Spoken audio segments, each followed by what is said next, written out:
Não uma, mas duas, Tiago. Duas quê? Duas entrevistas hoje. Temos uma conversa com o realizador de Hawkeye e com o elenco do filme King Richard. É lá que categoria. Temos também um novo Caça-Fantasmas e uma reunião de Harry Potter. Começa aqui mais um Pop Corner.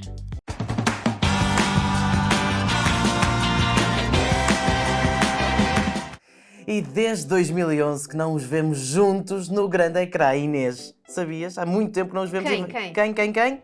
Os atores de Harry Potter, Emma Watson, Daniel Radcliffe e Rupert Grint, vão voltar a reunir-se para um especial da HBO Max que vai celebrar os 20 anos do primeiro filme. Uau. Com eles também vai estar o realizador, Chris Columbus, e outros atores. O especial vai chamar-se Harry Potter 20th Anniversary Return to Hogwarts. Faltam-me os óculos para dizer isto, não é? É verdade, e estreia a 1 de janeiro de 2022. Com a Comic Con Portugal quase a ir chegar, temos grandes novidades, não é, Conta-me Tiago? tudo, quero saber já tudo. Um dos maiores youtubers do mundo vai marcar presença lá, sabes quem é?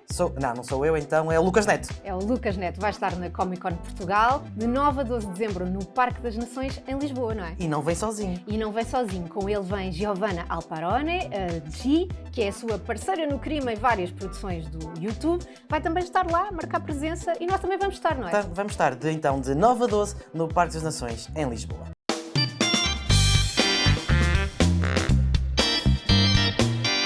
Olá, Luís. Olá. Esta semana temos grandes estreias e estreias de peso no cinema e começamos com um novo Caça-Fantasmas. É verdade, chama-se Caça-Fantasmas, o Legado, e é o quarto filme da saga dos Caça-Fantasmas. Começou em 1984 com um sucesso gigantesco, num filme de facto que marcou aquela geração. Eu vi-o no cinema para verem o quão antigo eu sou. Isso foi o ano em que eu nasci. Pronto, aqui em Portugal estreou um bocadinho depois, outros tempos. De facto era um filme extraordinário que tinha efeitos especiais nunca visto e reunia um elenco que vinha diretamente do Saturday Night Live, e que teve uma sequela em 1989 que não foi um grande sucesso e teve um reboot realizado pelo Paul Feig em 2016, que também não foi muito bem aceito.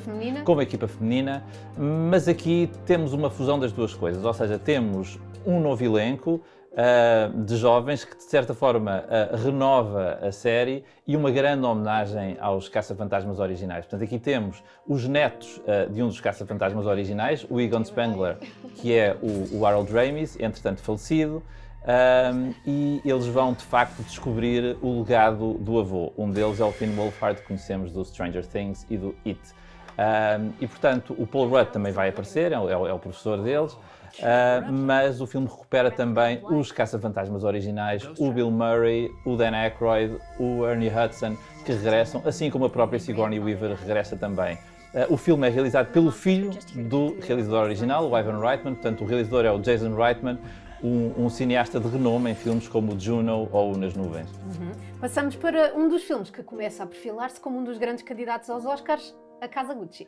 A Casa Gucci é realizado pelo Ridley Scott, que falámos há muito pouco tempo. Ele tem o último duelo ainda nas salas entre nós, e aqui voltamos a uma história real recente, como ele fez, aliás, no Todo o Dinheiro do Mundo, há relativamente pouco tempo, e num escândalo que marcou os anos 90, que foi o assassinato do Maurizio Gucci, um dos grandes representantes da Casa Gucci, na década de 90, pela ex-mulher Patrizia, que é aqui interpretada pela Lady Gaga e que é de facto o grande nome que se fala dentro deste filme para as candidaturas ao Oscar, no caso para a candidatura ao Oscar de melhor atriz. O elenco é verdadeiramente luxo e integra, além do Adam Driver no papel do Maurizio Gucci, o Jeremy Irons interpreta o pai dele, o Al Pacino interpreta o tio e um irreconhecível Jared Leto interpreta o primo.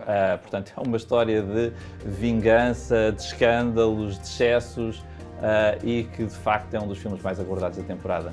E temos ainda o novo filme da Disney, o Encanto, que eu ouvi dizer que é um encanto. Que é um encanto. Encanto é o nome da cidade onde se passa o filme, que se passa nas montanhas da Colômbia, e numa família, numa casa cheia de gente, que é a família Madrigal, e que aqui, ao contrário do que normalmente acontece nestas coisas, toda a gente na família tem poderes mágicos, exceto a protagonista deste filme, que é a Maribel, que se sente um pouco deslocada precisamente por não os ter e não saber qual é o seu lugar no mundo. E, portanto, temos aqui, na verdade, embora feita de forma inversa, uma história muito tradicional da Disney, que é alguém que se sente, de facto, deslocado ou marginalizado dentro do seu contexto, mas que, pela sua diferença, consegue superar as adversidades. O Encanto tem música, mais uma vez, do Lin-Manuel Miranda, de quem já falamos aqui muito, é verdade.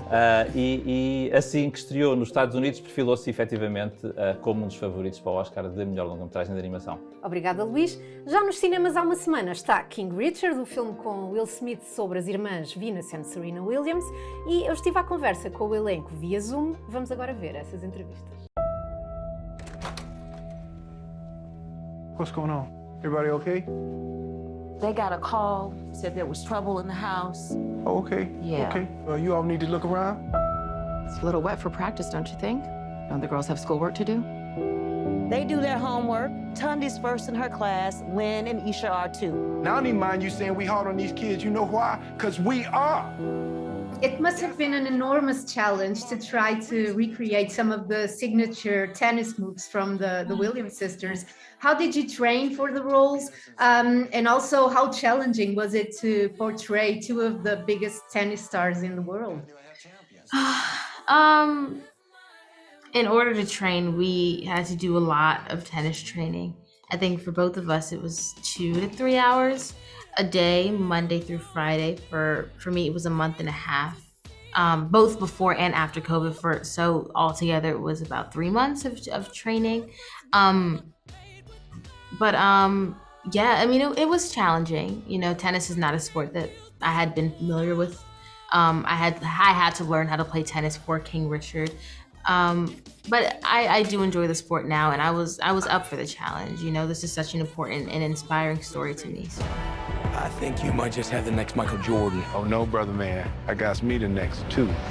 Yeah, you know, I talked to Rick and talked to a number of players that had played for him, including Serena. You know, one thing that was uniform among everyone that had played there, they just talked about how much fun they had. Serena said it was one of the funnest times of her life. You know, Rick was, you know, he's a coach. He still coaches. He coaches with pure love and pure joy for the game. Something I really wanted to capture. It was a real cool role to dive into for me. You know, I had to totally change my body. I lost about 30 pounds and,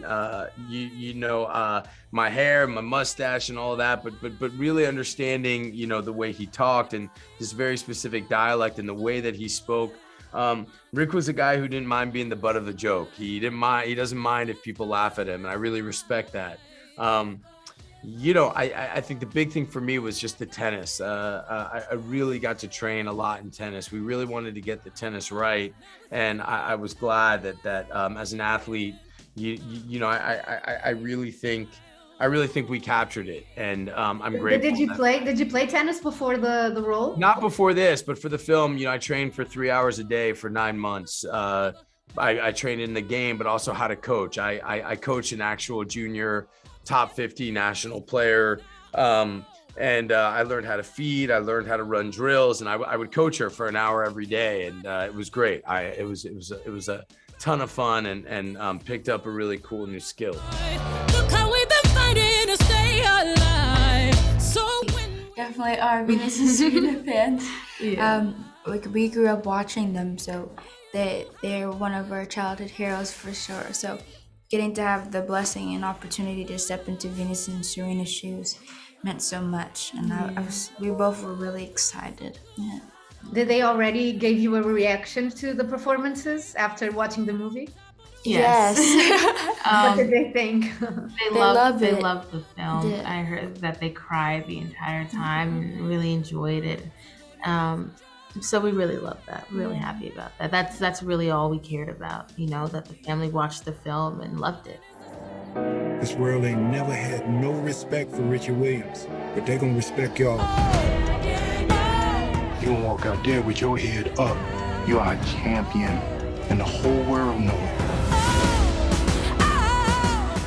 And how was it to work with Will Smith? And what do you see in him that he has in common with Richard Williams? Look, he's a dad. You know, he's unbelievably committed to his family. You know, it was really true about everybody on this film. Ray, the director, is a dad, a big family man. You know, these Sanaya and Demi, their families were on set every day. Lovely, unbelievable people. You know, Will is so committed to his family. For me, my family's everything. I think everybody who made this movie made it because we put our families first, and we believe in the power of family, and we believe that it's not always easy, and we believe that there's flaws and there's ups and downs with family, and I think that we really tackle that in this film. You know, there's nothing sentimental here, and I think that these kind of opportunities to make a movie that can touch young people and old people alike and devoid of sentimentality is pretty rare. Venus and Serena gonna shake up this world. Venus Williams, who is your best friend? You, Daddy. Serena Williams, who is your best friend? Venus. Then you. That's Then you. After unbelievable. Venus.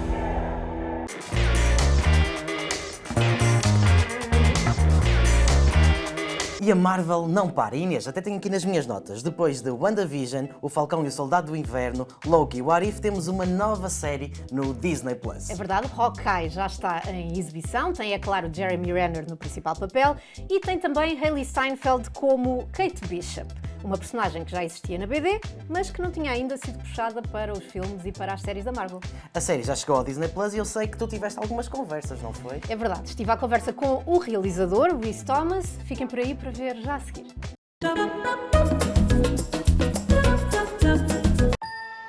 This is the first Christmas we've had together in years. I love you guys. I'm making up for some lost time. Authorities are wondering if the masked vigilante who terrorized the city's underworld is back. The past has caught up with me. After the previous Marvel series, we all knew anything could happen in Hawkeye, but I wouldn't have imagined that it would be set during the holidays. How did that decision come up, and why did you want to do it like that? I think the beauty of this show is that we have in Clint Barton, a human character and a family man. I think that's what sort of sets him apart from the other characters, and obviously formed such a rich part of his backstory in the MCU. So I think Christmas is sort of the perfect way to lean into that, and it is a sort of a time of people coming together, and there's nothing more enjoyable, I think, than that trope of the person trying to get back to their family desperately. Just felt like an interesting format to tackle. Should we be worried? No, it's nothing. I'll be home for Christmas. I promise. It's incredibly daunting, and yes, you have those moments where you wake up at night, full of that reality. But the only way, it's the only way you can cope is you just have to switch all that off, and I think focus on the characters and the story, and pursue that to the best of your ability. And the beauty is that you're in very safe hands with Marvel, and that there is this mega mind above you that knows it way better than you, and knows it. And so, you quickly learn that you're quite free to think in all directions, and it is a best idea wins, philosophy. And so, and then if you do veer into territory that maybe you shouldn't, because another show is doing it or another movie, you'll get told. But otherwise, it's great. When I wore this suit, I made a whole lot of enemies. Kate Bishop is as a protagonist as Clint Barton in the series. How did the decision to bring this character in come up? And did you know from the start that Hailey Steinfeld would be playing it? I think, in terms of my involvement in the show, the introduction of the Kate Bishop character was definitely already in play. And yes, and Hailey, I think was an early choice for Marvel as well, just because she embodies the character so perfectly. It's she's a unique character, and I honestly hard pressed to think of anyone more perfect for her. I have to talk about Rogers the musical. How did that idea for the musical and that scene come up, and who was involved in the lyrics and the song? Yeah, no, it was, there was mention of the musical. I think one of the writers had sort of mentioned it as something that was maybe happening in New York around the time of the show. But yeah, I was trying to think of just, situations that would annoy Clint and a good way to meet him. And so I suggested that we, why not make the musical, and then also very quickly backtracked when I suddenly was processing in my head what it would mean to make the musical. But Kevin immediately got excited about the idea, and so suddenly we're on that path. But yeah, I got to work with Mark Shaman and Scott Whitman on the music, which was thrilling, and yeah, they brought a lot of fun to it because again, it was finding the right tone for it. You wanted to sort of it to be just silly enough to enjoy Clint's annoyance with it all. This is too dangerous. Definitely not this one. You don't have to say definitely like that. Holy shit! There are arrows more dangerous than that one?